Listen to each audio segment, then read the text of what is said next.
Hey y'all, happy Tuesday.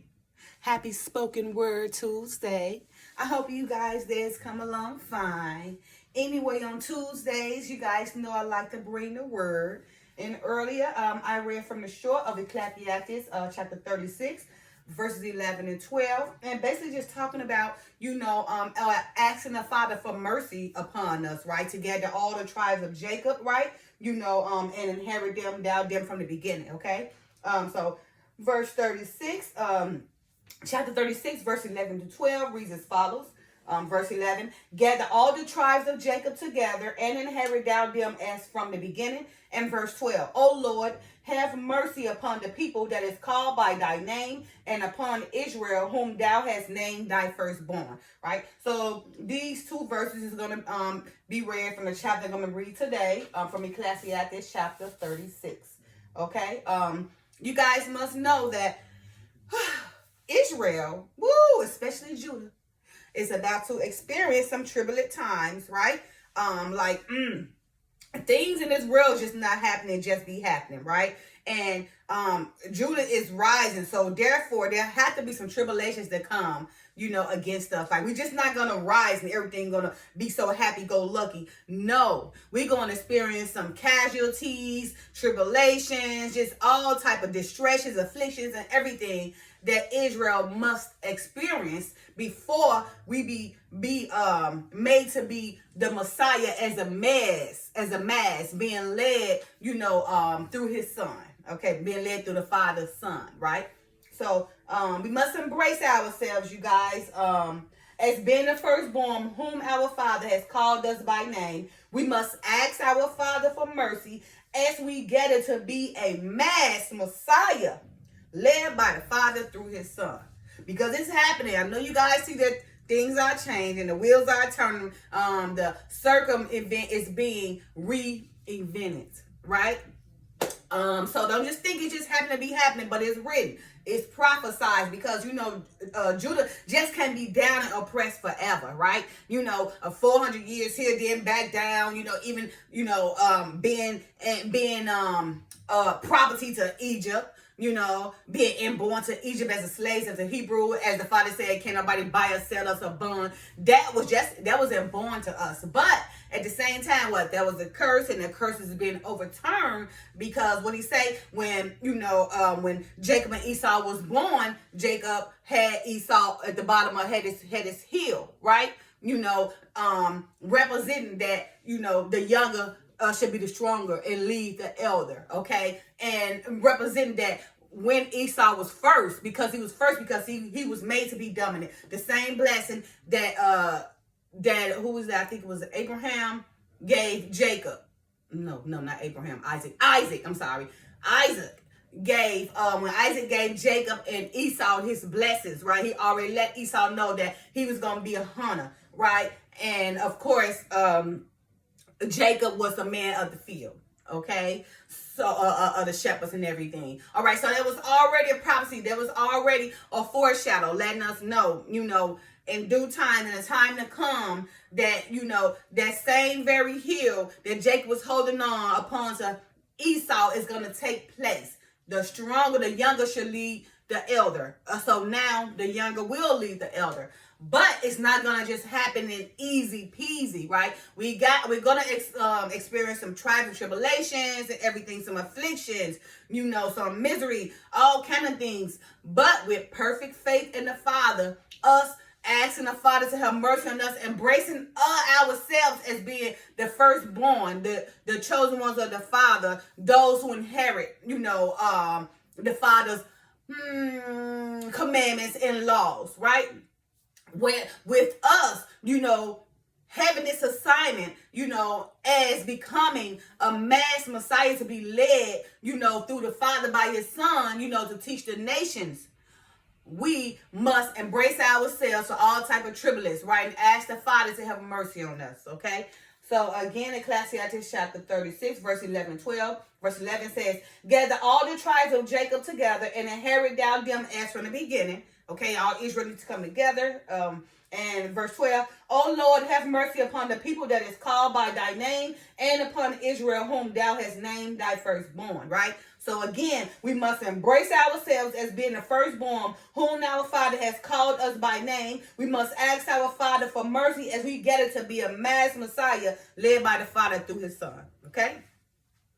All right, you guys. So right now, again, I'll be reading Ecclesiastes chapter 36 from the Apocrypha, one of the books removed from the Bible. Reads as follows. All my pages in turn, huh? All right. Verse 1. Have mercy upon us, O Lord God of all, and behold us, and send thy fear upon all the nations that seek not after thee. Okay, so remember, we got together. We got to come together, you guys, as one, okay, as a nation, right? And ask the Father to gather us together, right? You know, against all these strange nations and everything, and send thy fear upon the nations that they do not seek, you know, after thee. Although they're going to seek after us, but that's why the Father said, ask him for mercy. If we get on our knees and seek mercy, you know, from the Father in spirit and truth, he will take control and have mercy on us, okay? Verse 3. Lift up thy hand against the strange nations and let them see thy power. So right now, this whole chapter, we ask for mercy. We basically praying out to the Father. Embrace us. You know, we ask for mercy. Right now, we need to be asking for mercy, okay? So right now, I'm asking for mercy, and I need you guys to ask for mercy as well, okay? From all the tribulations that we're going to experience from our upcoming, you know, tribulations of time. Right, again, verse 3. Lift up thy hand against the strange nations and let them see thy power. Verse 4. As thou wast sanctified in us before them, so be thou magnified among them before us. Because back then, you know, during Isaiah times and everything, you know, the Father, you know, was sanctified before them, you know, before the Messiah came, you know. The Father was sanctified before them. He allowed them to be sanctified before all the strange nations, because during that time, our ancestors was faithful to the Father, you know, and being guided by his laws and commandments. All right. Verse 5. And let them know thee as we have known thee, that there is no God but only thou, O God. Okay. We must embrace the Father and only embrace the one Father, and also make it known that he's the only God. Out of all these other gods, there's only one God. You know, the invisible God who allowed his Son, the Messiah, you know, to come and die for our sins. But of course, the Messiah is going to rise again, and we all going to be a mass Messiah. All right. Again, and let them know thee as we have known thee, that there is no God but only thou, O God. Verse 6. Shew new signs and make other strange wonders. Glorify thy hand and thy right arm, that they may set forth thy wondrous works. So glorify. He's saying, you know, show new signs and make strange wonders, right? Glorify the hand of thy right arm, so that the Father might set forth his wondrous and miraculous works. Okay? Verse 7. Raise up in thy nation and pour out wrath. Take away the adversary and destroy the enemy. Verse 8. Make the time short. Remember the covenant and let them declare thy wonderful works. So he's saying, you know, we ask him, you know, or a Sirach, because Sirach classes, asking the Father, you know, to raise up indignation, pour out your wrath, you know, take away the adversary and destroy the enemy. Okay, all these strange nations. Okay. Verse 8, make the time short. Remember the covenant and let them declare thy wondrous work. Okay, so he's saying, show the covenant. You know, bring back the covenant. You know, remember the covenant from us that you gave our fathers, Abraham, Isaac, and Jacob. Okay, remember the covenant and then declare thy wondrous works. Okay.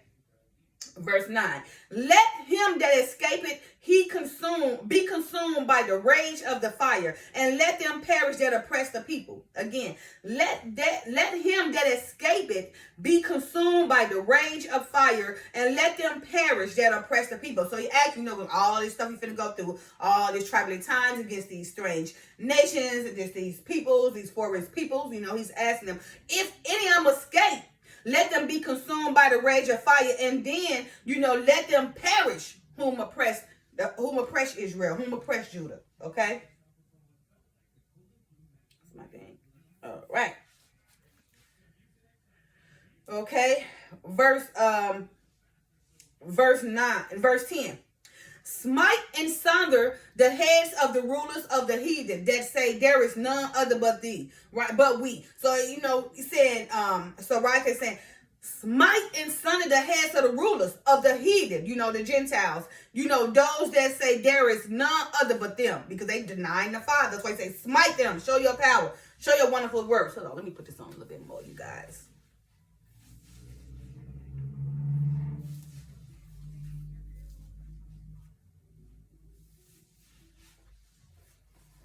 Okay, much better. Okay. Again, verse 10. Smite and sunder the heads of the rulers of the heathen that say there is none other but we. So you got so many Gentiles and heathen don't, deny the Father and feel like they the God, right? So Sirach is asking, the Father to smite the sunder of the rulers, the kings, the heathens, the Gentiles that only say it's only them instead of the Father. Okay. Verse 11. This is what I read from my short earlier. Gather all the tribes of Jacob together and inherit thou them as from the beginning. O Lord, have mercy upon the people that is called by thy name and upon Israel whom thou hast named thy firstborn. So we're asking the Father, to gather all the tribes of Jacob. Bring us together, right? Inherit us as from the beginning. The Father, you gave us this covenant. From the beginning, you chose us to be the firstborn. Your holy people, to set forth your laws and commandments, okay? So he said, also, Lord, have mercy upon the people who is called by thy name and upon Israel whom thou hast named thy firstborn. So have mercy on us. Have mercy on us going through all these trials and tribulations. We are the people, who thou hast called your firstborn, who you have called by your name. Verse 13. Oh, be merciful unto Jerusalem, thy holy city, the place of thy rest, right? He asking, the Father to be merciful of Jerusalem, which is the Father's holy place and his place of rest, okay? Verse 14. Fill Zion with thine unspeakable oracles and thy people with the glory. Give testimony unto those that house possessed from the beginning. Give testimony unto those that thou hast possessed from the beginning and raise up prophets that have been in thy name. Okay, so again, give testimony. Well, fill Zion with thine unspeakable oracles. So he asked him to fill Zion, prophecies and everything, the apostles and everything. Okay, fill Zion with thine unspeakable oracles and thy power and thy people with thy glory. Again, fill Zion with thine unspeakable oracles and thy people with thy glory. So, he's asking the Father, to fill Zion with unspeakable oracles, his unspeakable oracles, right? The Father's unspeakable oracles, and fill the people with the glory, okay? And also give testimony unto those that thou hast possessed from the beginning and raise up prophets that have been in thy name. Which was going on right now. He is raising up prophets, right, that has been in his name, right? And he is giving, testimony to those that he's possessed from the beginning. It is some, remember, there are many wolves that come in sheep clothing, but there's still sheep out here, okay? That he gave testimony to and allowed, possession from the beginning and raising them up to be prophets in his name, okay? But just be careful of the wolves that come in sheep clothing. Make sure you have a real sheep and not a wolf. Okay. Verse 16. Reward them that wait for thee, and let thy prophets be found faithful. O Lord, hear the prayer of thy servants according to the blessings of Aaron over thy people, that all they which dwell upon the earth may know that thou art the God, art the Lord and the eternal God. Okay. So again, so right there asking, this is asking the Father for mercy. What we're doing right now is asking the Father for mercy upon us because of the tribulation times. We're back to spirits, okay? Again, reward them that wait for thee, and let thy prophets be found faithful, O Lord. Hear the prayer of thy servants according to the blessing of Aaron over thy people, that all they which dwell upon the earth may know that thou art the Lord, the eternal God. Verse 18. The belly devoured all meats, yet is one meat better than another. Of course, there are all kinds of diversities of meat, but one meat there's one meat always better than the other. Okay. And Verse 19. As the palate tasted divers kinds of venison, so do it in heart of understanding false speeches. So the Father, right, receiving information from the Father. It's saying that the belly devoured all meats, yet is one meat better than another. And as the palate tasted divers kinds of venison, so do it in heart of understanding false speeches. So it said, just so as the palate, so people taste many kinds of venison, deer, meat, right? So does the heart of an understanding false speeches. So someone, who have an understanding of false speeches come out with all type of divers of false messages, okay? Verse 20, a froward heart causes heaviness, but a man of experience will recompense him. Okay, again, a froward heart causes heaviness. Somebody with a frowned heart will experience heaviness throughout their life, but a man of experience will recompense him. But a man who has wisdom will come help them and teach them. So that man with that froward heart can have some understanding now. Okay. Verse 21, a woman will receive every man, yet is one daughter better than another. So, of course, a woman will receive every man. Women, if you're good, we'll take you. They always say, some women don't have taste and all that, but it's not really about taste. It's about being a provider and a leader. So, therefore, a woman will receive every man, yet one daughter better than another. But there's always one daughter better than the other. That's why there's always a relationship that's better than the other. There's always more happy, blissful, peaceful, righteous relationship better than the other. Okay? Because it depends on, if you guys equally yoked or not. Okay? All right, verse 22. The beauty of a woman cheereth the countenance, and a man loveth nothing better. So it's saying a man loves a beautiful woman, right? Again, the beauty of a woman cheereth the countenance, right? And a man loving nothing better. So a beautiful woman, beautiful inside and out, cheering the countenance of a man, okay? Of a real man who's a leader. He know the difference. Verse 23. If there be kindness, meekness, and comfort in her tongue, then it's not her husband like other men. And this is where they come to, like, when they say, I'm not trying to build the bear. Ain't this verse telling you to build that bear and to mold your husband the way? Because basically all it's saying is mold your husband or build the bear.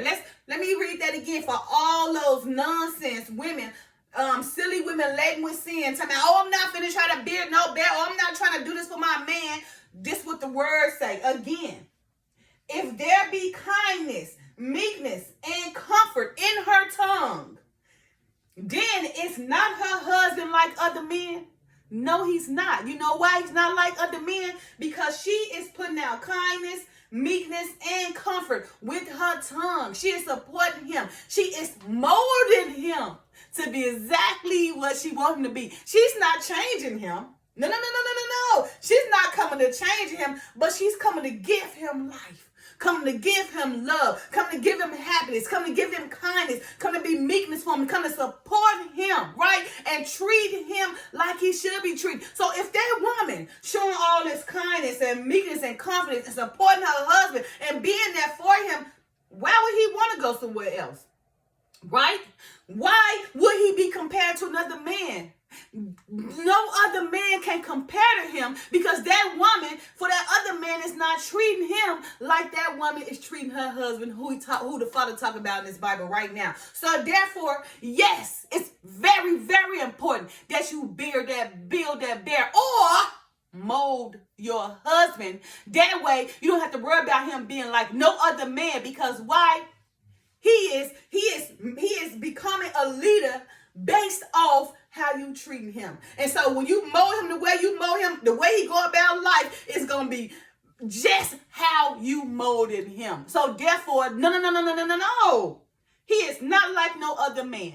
Okay, let me read that verse one more time, because you got so many women that's so silly, so ignorant of this, and they be, I'm not trying to build the man. I'm not trying to build the bear. I'm not trying to do that. Well, the reason why you can't get no man to build because your mindset is all jacked up, right? But if you was guided by the Father's word, then you know your very existence on earth is to be here and to have these children to serve your husband. And that will bring you a blissful, happy life if you do it right and being guided by the Father. So again, verse 23, if there be kindness, meekness, and comfort in her tongue, then is not her husband like other men? No, he's not like other men. And why? It's because she molded him the way she wants to mold him. So his every thought, his every move, his every decision is based off how she molded him, how she treated him with kindness, right? He don't want nothing else because he know he got the kindness, the meekness, the comfort, everything with her, right? So why would he want something different? And how could you compare him to other men? You can't compare him to other men because that other woman is not treating her husband like this woman is that the word is talking about. Verse 24. He that getteth a wife begetteth a possession, a help like unto himself, and a pillar of rest. So again, once a man get a wife, now he gains a possession, but they got to be equally yoked. Okay, so let me read that again. He that getteth a wife beginneth a possession, a help like unto himself, and a pillar of rest. So you see how both of these go together? Her treating her husband, molding that man right. Now, once he get her, he get a possession. Now, if they just alike, then it be a pillar of rest. That's why this verse is very important. How you mold that man to be equally yoked, right? Because if you guys alike and had the same mindset, knowing that you both want love and righteousness, right? Then you'll be possession to your husband. You'll be a help like him, the same kind of help because you guys got the same mindset. And then you guys will experience a pillar of rest. Verse 25.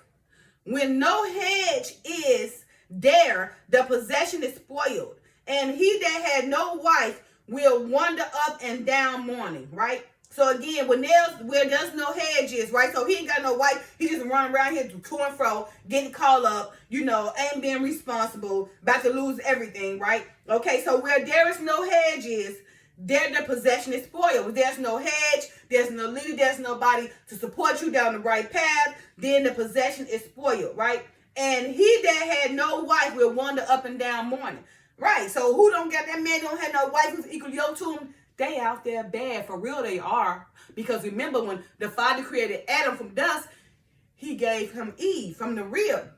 Letting you know that man needed that support. So a man who don't have a wife or that support, trust and believe me, they're wandering up and down mourning. They wishing to have, that wife, that traditional wife back then when our grandmas was traditional wives. Right now, it's all out of whack. And one thing that kind of bothers me sometimes, I get that, me being married to my husband, sometimes you get, oh, I love your wife. Oh, she this and that. Oh, I wish I had somebody like her. No, sometimes that can be bothersome. When people always say, oh, I wish I had a wife like yours. Or they tell me, oh, I wish I had a husband like yours. Don't ever think it just came to me overnight. It don't work like that. He's a great man. I'm a great woman. You understand? So the Father brought us together because we had the same mindset. It's not that, y'all wish I had somebody like me or wish I had somebody like him. This was like this from the beginning.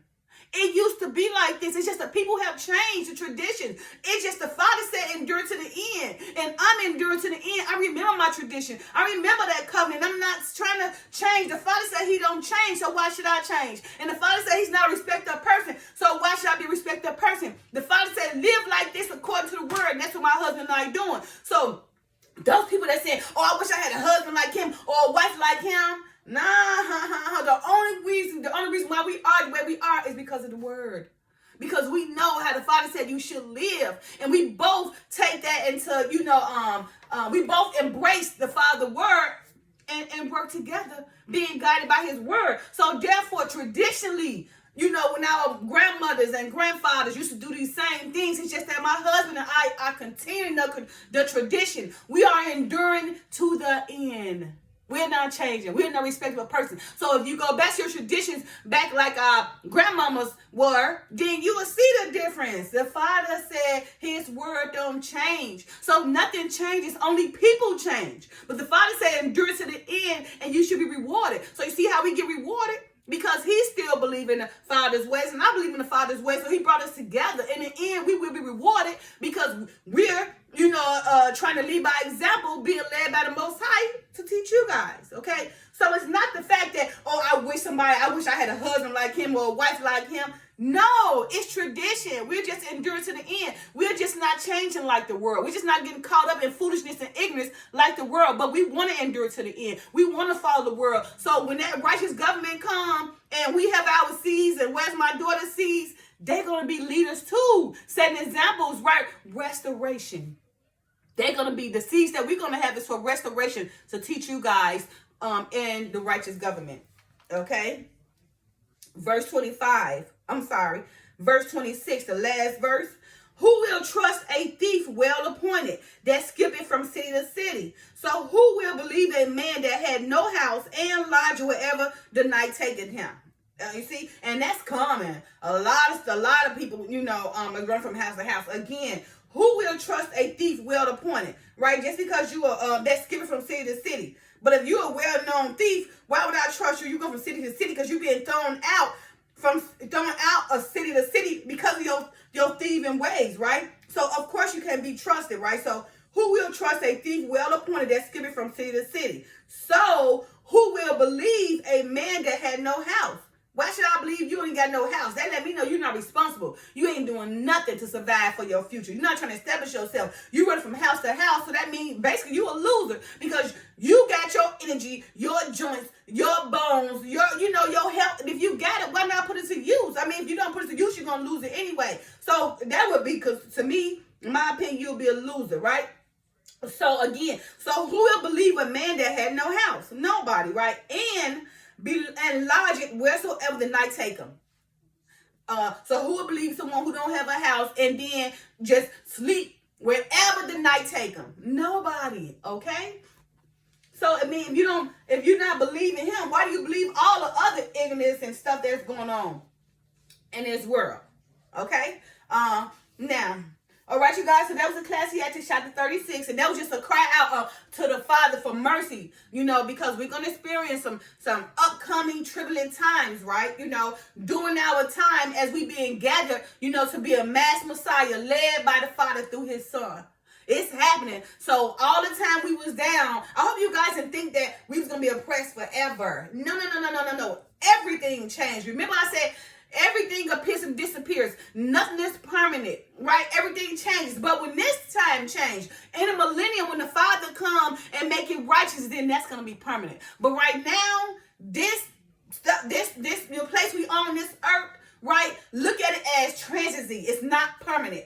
Nothing is going to be permanent, but everything is going to change in time. Nothing's going to stay the same. Not love, not happiness, not nothing. Because right now, we're just put on this earth from the Father, as his objects, right? To fulfill his purpose. And once his purpose is fulfilled all the way, Israel, especially Judah, will be a mass Messiah, leading all nations, being guided by the Father through his Son, and we will be the Messiah ourselves, leading all nations, right? All nations will follow us. But before we get to this time, that will be trial and tribulation. That's why we are crying out from Ecclesiastes now to ask the Father for mercy against his firstborn, against who he allowed the inheritance to us. We have to embrace the Father, right, as his firstborn, who has called us by his name. We must ask our Father for mercy as we gather to be a mass Messiah led by the Father through his Son. And for those, like I said, who don't want to step up and do their part, then you will perish. And you will see when it comes time, you got those people right now, oh man, this is nonsense. I don't know why they believe in that stuff. And they ask them how their life is. Ask them if they miserable. Ask them if they suffering a whole lot because of their mindset. But those who they talk about always want to be against, look at their lives. Aren't they happy and peaceful and bold? Like the heart of a lioness. All right, you guys. Happy Tuesday. Love y'all. Peace.